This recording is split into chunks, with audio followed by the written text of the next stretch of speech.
Julien Bargeton, Monsieur le Président, avez-vous des archives à nous Merci, faire partager? Monsieur le maire. Paris, à l'image d'autres métropoles mondiales, est une ville résolument ouverte et engagée, accueillante et soucieuse d'égalité. En témoignent les grands événements comme bien sûr la Marche des Fiertés ou les futurs Gay Games en 2018 que notre groupe a fermement défendu en séance.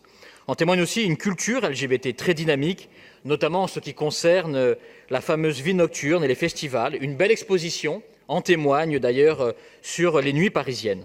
Les chiffres aussi le montrent. Depuis 2013, plus de 10% des mariages entre personnes de même sexe se font à Paris et seulement 3% au niveau national. Cependant, les paroles et les actes homophobes sont encore trop nombreux sur les réseaux sociaux, dans le cercle familial, dans la vie quotidienne, dans la rue, comme on le lit dans le rapport 2017 de SOS Homophobie. Les associations font un travail remarquable dans l'écoute et l'aide apportée aux jeunes notamment. Notre groupe est résolument engagé pour l'égalité des droits.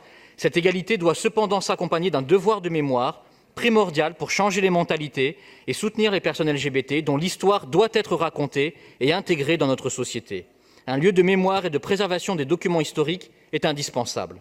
En parallèle des actions menées de sensibilisation et de prévention, il est crucial d'intervenir dans le champ de l'histoire, de la mémoire, de la culture.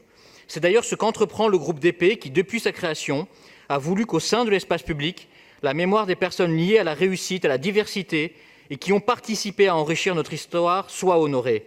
Je pense à notre vœu adopté sur Pierre Herbart, écrivain, compagnon de route des plus grands de la littérature et résistant français, ou encore à Claude Cahun, photographe et résistante, pour laquelle nous avons déposé un vœu lors de ce Conseil de Paris. Je me réjouis donc que la question du centre d'archives avance et que cette subvention permette de poursuivre les engagements et les actions d'accompagnement en faveur des personnes rejetées pour des motifs liés au genre ou à l'orientation sexuelle. Je vous remercie. Merci beaucoup, Monsieur le Président.